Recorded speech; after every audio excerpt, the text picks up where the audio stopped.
नीमच जिले में अवैध वसूली करने की नीयत से एक व्यक्ति के चेक का दुरुपयोग किया गया और फिर उसी व्यक्ति को जान से मारने की धमकी भी दी गई। जावी गांव निवासी वीरेंद्र सिंह राजपूत ने एसपी अंकित जायसवाल के नाम इस पूरे घटनाक्रम को लेकर एक शिकायती आवेदन भी दिया और आरोपी हरीश नायक व उसके पिता भगतराम नायक पर प्रकरण दर्ज करते हुए उचित कार्रवाई की मांग की। वीरेंद्र सिंह राजपूत ने अपनी शिकायत में बताया कि उन्होंने जैनब पति मुर्तुजा बोहरा से एक जमीन का सौदा किया था, जिसके बाद हरीश नायक ने वीरेंद्र सिंह से संपर्क कर जैनब बोहरा से 5,11,000 रुपए लेने की बात कही। जैनब बोहरा ने उक्त जमीन हरीश नायक को बेचकर अपनी सहमति से वीरेंद्र सिंह और हरीश नायक के बीच एक अनुबंध कराया। वीरेंद्र सिंह और हरीश नायक के बीच हुए इस अनुबंध में हरीश नायक ने जैनब पति मुर्तुजा बोहरा से जमीन खरीदी, जिसकी 5,11,000 रुपए की राशि जैनब बोहरा ने हरीश नायक से नकद ली थी। अनुबंध के अनुसार वीरेंद्र सिंह द्वारा हरीश नायक को 5,11,000 का चेक बिना तारीख के दिया गया और शर्त थी कि जिस दिन प्रार्थी व उसके पार्टनर द्वारा जमीन की रजिस्ट्री कराई जाएगी उस दिन हरीश नायक उक्त चेक को तारीख डालकर क्लियर करवा लेगा।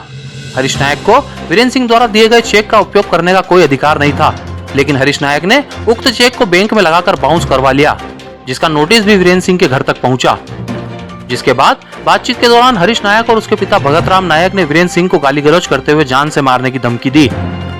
अब वीरेंद्र सिंह राजपूत ने पुलिस अधीक्षक से शिकायत करते हुए अवैध वसूली की नीयत से चेक का दुरुपयोग करने, प्रार्थी के साथ गाली गलौज करते हुए जान से मारने की धमकी देने और आरोपी हरीश नायक और उसके पिता भगतराम नायक पर प्रकरण दर्ज करते हुए कार्रवाई की मांग की है।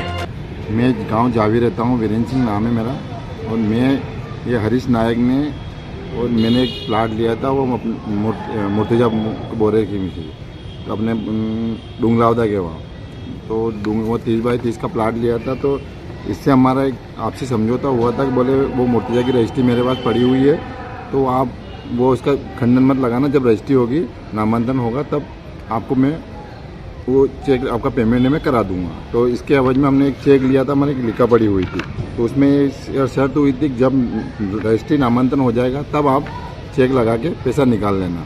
पर उन्होंने न तो मेरे रजिस्ट्री हुई न नामांकन हुई और मेरे वो चेक लगा दिया और मेरे को पता चला कोर्ट से इन्हें केस भी कर दिया, जबकि न तो मेरे रजिस्ट्री हुई न नामांकन हुआ। कब आपने खरीदी थी ज़मीन? ये ऐसा 2023 में खरीदी थी। अच्छा, कितने में खरीदी थी आप?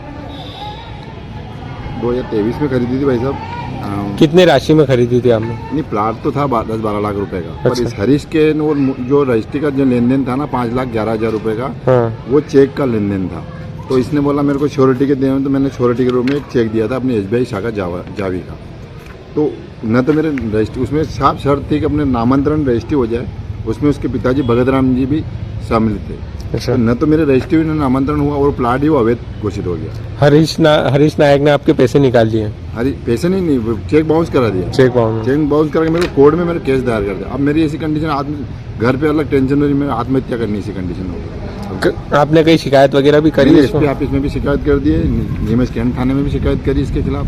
हरीश नायक से बात करिए, आपने क्या कहा? उनने आपने कहा होगा ना चेक क्यों लगाया? मैंने बोला चेक क्यों लगाया, तो मैंने लगा दिया। बोला क्या कर लेगा तू? दादागिरी कर रहा है। मैंने तू लगा दिया, क्या कर लेगा? मेरा अब जाती है मेरे को धमकी और बोले मेरे को जान से मारने खतरा सर। वो क्या मालूम क्या लफड़ा, कल से मैं रास्ते में आऊँ जाऊँ, कल से कुछ भी हो जाए मेरे साथ, तो मेरा कुछ परिवार। किससे आपको खतरा है? हरीश के सबसे खरीद है मेरे को। मैं जबरदस्ती मेरे को परेशान करा जा रहा है। कौन कर रहा है आपको परेशान? ये भाई कोर्ट के मानसिक संतुलन में तो पागल ही हो गया बिल्कुल। मेरे कोर्ट से मैं गरीब आदमी हूँ। हरीश द्वारा मेरे को इतना परेशान कर दिया, मैं कोर्ट से अब मैं कैसे क्या करूँ बताइए आप। यदि आपकी सुनवाई नहीं होती है तो आगे आपका क्या कदम रहेगा? मेरी सुनवाई नहीं हो तो मेरा लड़का भी 3 लड़कियां, मैं आत्महत्या कर लूँगा इनके नाम से। सब मैं बहुत परेशान कर दिया इनको।